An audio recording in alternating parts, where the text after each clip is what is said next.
India സഖ്യത്തിന് എങ്ങനെ തിരിച്ചടിയാവും? കാരണം ഇന്ത്യ സഖ്യത്തിന് അവർ വോട്ട് ഇന്നലകളിൽ ചെയ്തിട്ടില്ല.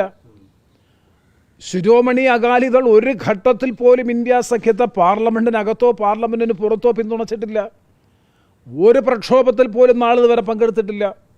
BRSും സമാന സ്വഭാവത്തിൽ തന്നെ സഭയ്ക്കകത്തായാലും സഭയ്ക്ക് പുറത്തായാലും ഒരു ഘട്ടത്തിൽ പോലും പ്രതിപക്ഷ സഖ്യത്തോടൊപ്പം ചേരാത്ത 3 പാർട്ടികളാണ് ശിരോമണി അകാലിദൾ, അതുപോലെ BRS, അതുപോലെ ബിജു ജനതാദൾ. ഈ 3 പാർട്ടികൾ ഞാൻ വോട്ടിങ്ങിൻ്റെ കാര്യത്തിൽ മാത്രമല്ല, നയപരമായ നിലപാടുകളിൽ അവർക്ക് വിയോജിപ്പുണ്ടായ ഘട്ടങ്ങളിൽ പോലും സഭയിൽ ആ വിയോജിപ്പ് പ്രകടിപ്പിക്കാൻ പോലും തയ്യാറാകാത്ത 3 പാർട്ടികളാണ് ഈ 3 പാർട്ടികളും.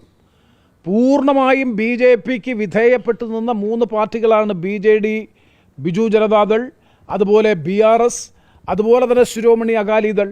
ആ 3 പാർട്ടികളും വിട്ടുനിൽക്കുന്നു എന്ന് പറയുമ്പോൾ അതിൻ്റെ ആഘാതം ഇന്ത്യ മുന്നണിക്കല്ല, അതിൻ്റെ ആഘാതം ഭരിക്കുന്ന മുന്നണിക്കാണ്, NDA മുന്നണിക്കാണ്, ഗവൺമെൻറ്റിനെതിരായിട്ടുള്ള വികാരമാണ് പ്രകടിപ്പിക്കുന്നത്.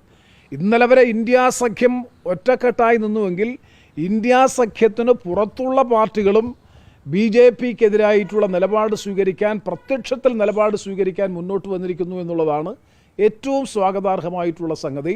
അതുകൊണ്ടാണ് ഈ തെരഞ്ഞെടുപ്പിൽ രാഷ്ട്രീയ മാനം കൈവരിച്ചിട്ടുള്ളത്. അല്ലാതെ ശ്രീ CP രാധാകൃഷ്ണനും സുദർശൻ റെഡ്ഡിയും തമ്മിലുള്ള വ്യക്തിഗതമായിട്ടുള്ള മത്സരമായിട്ടോ ഉപരാഷ്ട്രപതി എന്ന് പറയുന്ന ഒരു കോൺസ്റ്റിറ്റ്യൂഷണൽ പോസ്റ്റിലേക്ക് വേണ്ടിയിട്ടുള്ള ഒരു തെരഞ്ഞെടുപ്പ് എന്നതിനപ്പുറത്തേക്ക് പ്രതിപക്ഷവും ഗവൺമെൻറ്റും എന്ന നിലയിലുള്ള ഒരു നല്ല പോളറൈസേഷൻ രൂപപ്പെട്ടു.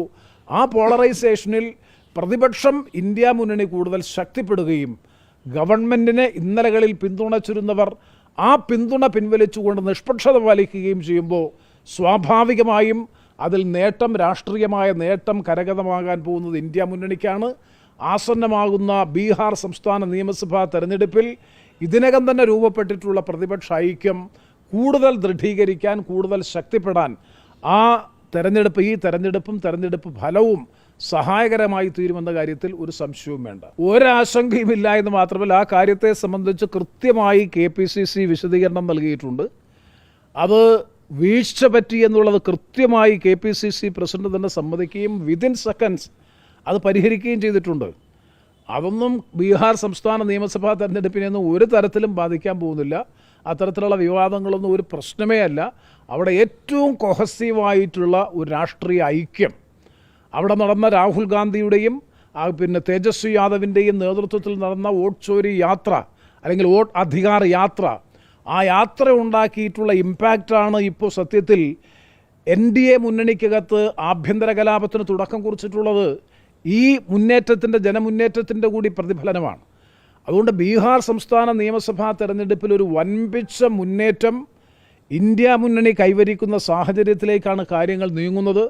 അങ്ങനെ ഒരു രാഷ്ട്രീയ പശ്ചാത്തലം രൂപപ്പെട്ടാൽ പിന്നെ ഈ ഗവൺമെൻറ് നിലനിൽക്കാൻ പോകുന്നില്ല. ഗവൺമെൻറ്റിൻ്റെ അസ്തിത്വം തന്നെ ദുർബലപ്പെടുന്ന സ്ഥിതി വരും. ഗവൺമെൻറ് തന്നെ താഴെ പോകുന്ന അവസ്ഥയിലേക്ക് കാര്യങ്ങൾ നീങ്ങും.